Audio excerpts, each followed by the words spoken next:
ప్రార్థన. మహోన్నతుడా, మహాగణుడా, నీ పరిశుద్ధమైన నామమునకు స్తుతులు, వందన, స్తోత్రములు ప్రభువా. సర్వజనుల మీద నీ ఆత్మను కుమ్మరించే దేవా, ఆకాశమందు భూమియందు మహత్కార్యములు చేసే దేవా, మీకు స్తోత్రములు తండ్రి. నీ జనులకు ఆశ్రయముగా ఉన్న దేవా, కారు చీకటిని ఉదయముగా మార్చగల దేవా, మీకు స్తోత్రములు ప్రభువా.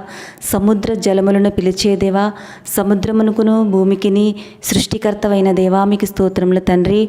అయ్యా, గడిచిన దినమంతా నీ సజీవమైన రెక్కల చోటన కాచి దాచి మా ఊహకు మించిన ప్రేమను చూపి అనుక్షణము నీ కనుపాప వలె కాపాడుచున్నందుకు మీకు కృతజ్ఞతలయ్యా. దేవా, మా దేహమునకు దీపము కన్నే గనుక నీ కన్ను తేటగా ఉండిన ఎడల నీ దేహమంతయు వెలుగుమై ఉండినని నీ వాక్యము సెలవిచ్చిన రీతిగా వ్యర్థమైన వాటికి మా కన్నులను దూరముగా ఉంచి మా హృదయములను పరిశుద్ధతతో కాపాడుకున్నట్లు మాలో దైవ భయమును పుట్టించండి ప్రభువా. మా హృదయములలో నీ వాక్యమును స్థిరపరిచి మేలైన జీవ మార్గములో మేము నడిచినట్లు మమ్మల్ని నిలబెట్టండి దేవా. వ్యర్థమైన సౌందర్యాలకు బానిసలు కాకుండా వాడిపోవు దేహములను చూసి మేము పాపపు కోపములో బానిసలు కాకుండా నిత్యము నీ కాపుదలను మాకు కలిగించండి ప్రభువా. ఇహలోక మాలిన్యము వల్ల మా ప్రాణాత్మ శరీరాలు నీ మహిమ నుండి దూరము కాక శాశ్వతమైన నీ ప్రేమలో మేము నిలిచి అంధకారమైన ఈ లోకంలో నీ కొరకు ప్రకాశించు జ్యోతుల వలె మమ్మల్ని మార్చి నీ నామమునకు మహిమ తెచ్చి పాత్రులుగా మమ్మల్ని వాడుకోండి తండ్రి.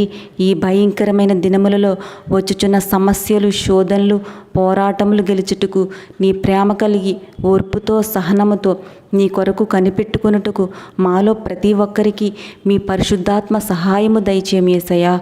ప్రభువా, కష్టములు కలిగినప్పుడు, శ్రమలు వచ్చినప్పుడు కృంగిపోయేవారిగా, ఆధ్యాత్మికంగా జీవితంలో ఆగిపోయేవారిగా కాక విశ్వాసమునకు కర్తయు దానిని కొనసాగించువాడైన మా రక్షకుడివైన నీ వైపు చూచుచు ముందున్న పందెముల ఓపికతో పరిగెత్తే కృపలను మాకు దయచేయము తండ్రి.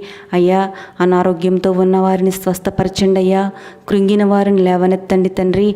వారి పక్షమున మీరు ఉండండి దేవా. ప్రతి ఒక్కరికి మీ కృపా కనికరములు దయచేయండి తండ్రి. కుటుంబాలలో సమాధానం దయచేయండి అయ్యా. ప్రతి అంధకార దురాత్మ శక్తుల నుండి విడిపించండి తండ్రి. ప్రార్థనలోకి వీస్తున్న ప్రతి బిడ్డను పేరు పేరున జ్ఞాపకం చేసుకోండి ప్రభా. వారి ప్రార్థన ఆలకించి ప్రార్థనకు ప్రతిఫలం దయచేయండి తండ్రి. వారి అవసరతలు తీర్చి వారి సమస్యలు తీసివేయమని, ఈ ప్రార్థన నీ పాద సన్నిధికి చేర్చుకుని ప్రార్థనకు ప్రతిఫలం దయచేయమని యేసు అతి పరిశుద్ధ నామములో అడిగి పొందుకుంటున్నాం తండ్రి. ఆమేన్. మన ప్రభువైన యేసయ్య సన్నిధి, ఆయన కృప నిత్యము మనపై ఉండునుగాక. ఆమేన్.